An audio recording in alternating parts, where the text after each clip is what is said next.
ہمیں یہ ماننا پڑے گا اور یہ سمجھنا پڑے گا کہ افغانستان اپنے بہت سے ادوار سے گزرتا ہوا چند دن پہلے ایک انقلاب سے گزرا ہے.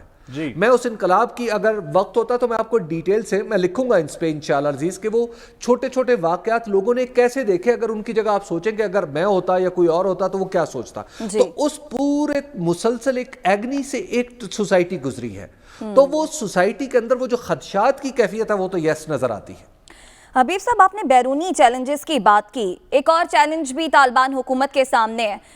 وہ افراد جو کہ حکومت میں بھی موجود ہیں لیکن بلیک لسٹڈ ہیں، کیا ان کے ساتھ بھی وہی رویہ روا رکھا جائے گا جو کہ مودی کے ساتھ رکھا گیا؟ وہ بھی بلیک لسٹڈ تھے لیکن جب اقتدار میں آئے تو انہیں اس لسٹ سے خارج کر دیا گیا.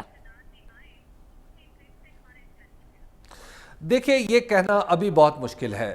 مودی کی آمد آپ اس کو جو بھی کہیں وہ ٹھیک ہے، ایک ان کا اپنا ایک پس منظر ہے اور دنیا انہیں دہشت گرد بھی اگر کہے تو شاید زیادہ برا نہ ہو. لیکن اس کے ساتھ ایک اہم بات یہ ہے کہ وہ ایک ڈیموکریٹک پروسیس کا حصہ رہے ہیں. اور ڈیموکریسی اس وقت جسے کہتے ہیں گرانڈ نام کہتے ہیں وہ ہے کہ بنیادی دنیا میں مانی جانے والی جو قدر ہے وہ جمہوریت ہے. تو لہٰذا وہ ایک ڈیموکریٹک پروسیس سے گزرتے ہوئے آئے ہیں. ان کے خیالات، ان کا طرز عمل تو یقینی طور پر وہ جسے عمران خان صاحب کہتے ہیں فاشسٹ ہے اور فسطائیانہ ہے. تو لہٰذا ان کی فسطائیت ان کی ڈیموکریسی کے پردے میں چھپ جاتی ہے. یہاں پر ہمیں یہ ماننا پڑے گا کہ نو ڈاؤٹ جو طالبان ہیں انہیں بہت بڑی عوامی پذیرائی حاصل ہے، تبھی اتنے پرامن طریقے سے انہوں نے طالبان یعنی انہوں نے کابل کی حکومت سنبھال لی ہے. لیکن بہرحال ہم نے ان کی ڈیموکریسی ان کی حمایت کو ابھی تک نیومریٹ نہیں کیا. وہ نمبرز میں ہم نہیں بتا سکتے کہ طالبان کے اتنے ووٹ ہیں اور کسی دوسرے کے مخالف جو ہے اس کے اتنے کم ووٹ ہیں. تو جب یہ پروسیس نظر آنے والا نہیں ہوتا تو ظاہر ہے پھر تھوڑا سا مغرب کا رویہ جہاں پہ جمہوریت ایک بنیادی قدر کے طور پہ جانی پہچانی جاتی ہے وہاں پہ اس کا طرز عمل تھوڑا سا مختلف ہوگا. پھر پاکستان کی انوالومنٹ پہ بھی ذرا تھوڑی روشنی ڈالیے گا کہ کچھ یہاں پاکستان کے وہاں پہ جو لوکل لوگ موجود ہیں، جو ایمبیسی موجود ہے، اس کی کیا وہ لوکل ہیلپ کر رہی ہے؟ پتہ چلا کہ جو کہ ہم نے اس کی فوٹیج بھی دیکھی کہ پاکستان کا سپورٹ کا ایک جہاز بھی لینڈ کیا، شاید ایک آج بھی کیا تھا، ایک گزشتہ کل میں بھی کیا تھا. کچھ بارڈر سے کچھ ٹرکس وغیرہ جا رہے تھے. کیا پاکستان کی آپ کو وہاں پہ آن گراؤنڈ کیا انوالومنٹ نظر آئی ہے؟ کیا فیسیلیٹیشن ہو رہی ہے؟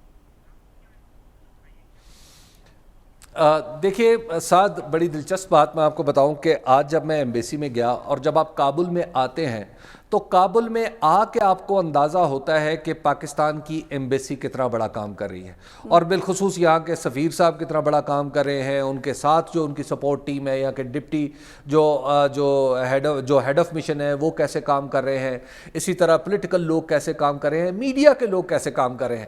آپ کو یہاں آ کے اندازہ ہوتا ہے کہ یہ کام بہت بڑا ہے اور بہت مشکل حالات میں کام کر رہے ہیں. دیکھیے، ایک میں آج انہیں کہہ رہا تھا، منصور صاحب سے میری ملاقات ہوئی تو میں نے کہا جب آپ ریٹائر ہوں تو ایک کتاب لکھیے گا جس کا نام رکھیے گا ایمبیسڈر ٹو ٹربولنس. یعنی اتنی عجیب و غریب کیفیت میں انہوں نے کام کیا ہے. تو لہٰذا ایک تو ان لوگوں کی داد بنتی ہے یہاں پر. دوسری بات دیکھیں، یہاں پہ جو ایک ہماری ایمبیسی کو جو کام یعنی اگر آپ چند دن پہلے 15 اگست سے پہلے کی صورتحال دیکھ لیں اور 15 اگست کے صورتحال کے بعد دیکھ لیں. 15 اگست سے پہلے صورتحال یہ تھی کہ مجھے یہاں پہ ایک واقعہ پتہ چلا اور وہ بڑا خوفناک واقعہ ہے.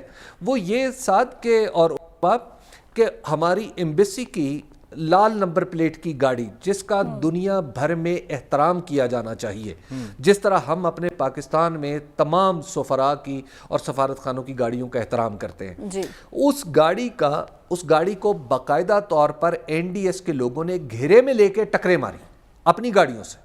وہ کیوں؟ اب آپ بتائیے کہ اتنی خوفناک فضا میں این ڈی ایس ظاہر ہے جی بالکل 15 اگست سے پہلے کی آپ ٹکرے مارے انہوں نے. اب آپ ذرا تصور کریں کہ اس کیفیت میں ہمارا سفارت خانہ گزشتہ 20 سال سے کام کر رہا ہے. یہ میں نے آپ کو صرف ایک واقعہ بتایا.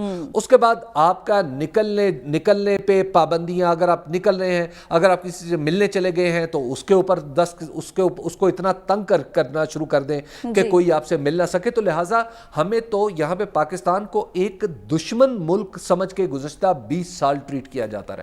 تو اب یہاں پہ صورتحال بدلی ہے، لیکن بہرحال وہ جو 20 سال کا مسموم پروپیگنڈا ہے. ذرا دو باتیں واضح کر دیجئے گا ضروری.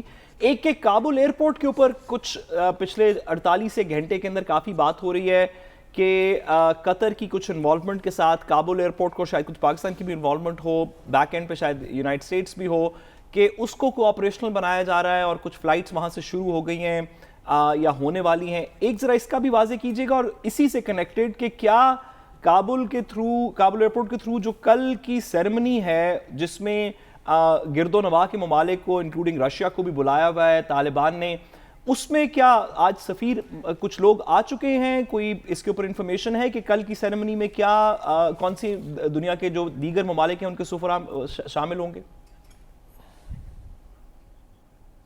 دیکھیے، ایک تو یہ ہے کہ ہیڈ آف سٹیٹس کا تو یہاں پہ آؤٹ آف کویسچن ہے فی الحال. اس کی وجہ یہ ہے کہ انہیں تو دعوت نامہ شاید طالبان نے اچھا کیا، کوئی ریپرزینٹیٹیو ایکسٹینڈ بھی نہیں کیا کہ آپ لوگ، کیونکہ اس سے کوئی ریپرزینٹیٹیوز ہی آئیں گے، تو ہیڈ آف سٹیٹس تو فی الحال آؤٹ آف کویسچن ہے.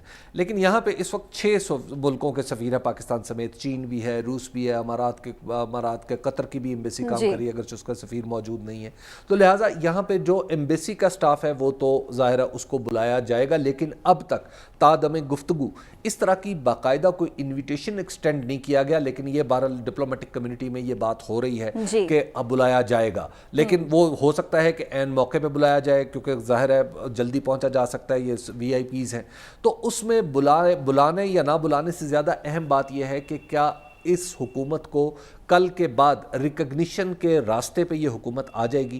یہ ایک امپورٹنٹ کویسچن ہے جس کے بارے میں نے کئی ملکوں کے ڈپلومیٹ سے یہاں پہ بات کی، تو سب لوگ جو ہیں وہ یہ سمجھانے اور بتانے کی ان مینی ورڈز، آپ کو پتہ ہے ڈپلومیٹک لینگویج ساتھ ذرا تھوڑی سی بہت ساری اس کے اندر پرتیں ہوتی ہیں، تو ان پرتوں میں یہ سمجھانے کی کوشش کرتے ہیں کہ ابھی ہم ویٹ کریں گے.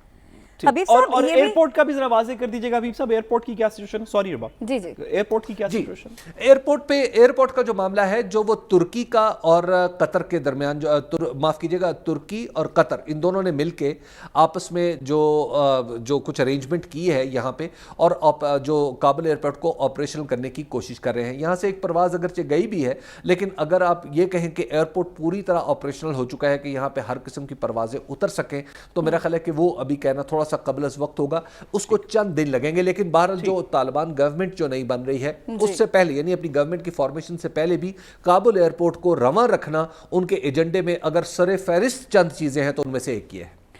حبیب صاحب، مختصراً خواتین کے حقوق کے حوالے سے بھی بتا دیجیے گا. دنیا کہہ رہی ہے کہ طالبان نے جو ہم سے وعدے کیے ہیں اگر اسے پورا کر لیتے ہیں تو ہم ایکسیپٹ کر لیں گے، لیکن ایک جو وعدہ، ایک جو بات کہی گئی تھی خواتین کو ان کے حقوق دینے کا، عبوری سیٹ اپ میں خواتین کی نمائندگی نہیں ہے. ساتھ ہی ساتھ ایسی کچھ خبریں بھی آ رہی ہیں کہ خواتین کی کرکٹ ٹیم کو بھی جو ہے وہ یا تو ختم کر دیا جائے گا یا ختم کر دیا گیا ہے. تو کیا ایسی سوچ کو جو ہے مغرب ایکسیپٹ کر لے گا؟ دیکھیں، ایک تو یہ ہے کہ طالبان کو اس بات کی کوئی پرواہ نہیں ہے کہ ان کی کوئی نارم جو ہے وہ کوئی ایکسیپٹ کرتا ہے یا نہیں کرتا. ایک تو یہ بنیادی بات ہے جو ہمیں سمجھ لینی چاہیے پاکستان کو بھی اور باقی دنیا کو بھی، کہ آپ طالبان کو 20 سال لڑنے کے بعد بھی آپ اس بات پہ کنونس نہیں کر سکے کہ وہ اپنے نظریات سے دستبردار ہو جائے. یہ ایک بات ہے. دوسری بات یہ ہے کہ آپ کا کیا خیال ہے کہ کابل میں اگر میں خواتین کی کرکٹ ٹیم بنانا چاہوں تو بڑے آرام سے خواتین اکٹھی کر لوں گا؟ ایسا نہیں ہے. دیکھیے، یہاں پہ افغان معاشرے کی اپنی روایات بھی ہیں. وہ ضروری نہیں کہ آپ انہیں کہیں کہ کسی خاص نظریے سے جوڑ کے کہیں کہ جناب ایسا ہو اور ایسا ہو، آپ یہ کر کے دکھائیں، یہ کر کے دکھائیں. بھئی بات یہ ہے کہ جب افغان خواتین کیا یہ چاہتی ہیں کہ وہ کرکٹ میں حصہ لیں یا کسی ایسی سرگرمی میں حصہ لیں کہ جس میں جسم کی نمائش اس طرح ہو جو جس طرح کے مغرب کی کھلاڑی کی ہوتی ہے. ایون ہم پاکستان میں بھی بہت سارے کھیل کھیلتے ہیں. پاکستان کے اندر بھی کیا ہم نے جو بہت ساری ہماری خواتین ہیں کیا وہ دنیا سے ڈیفرنٹ ڈریس پہن کے نہیں بڑے بڑے کھیلوں میں حصہ لیتی؟ تو دیکھیں، یہ اپنی اپنی نارمز ہیں. میرا نہیں خیال کہ یہ اس طرح کی چیزوں پہ اب کچھ لوگوں کا دل تو خوش ہو سکتا ہے بات کر کے، بھڑاس تو نکل سکتی ہے، لیکن میرا خیال یہ ہے کہ یہ زمینی حقائق سے کافی دور کی بات.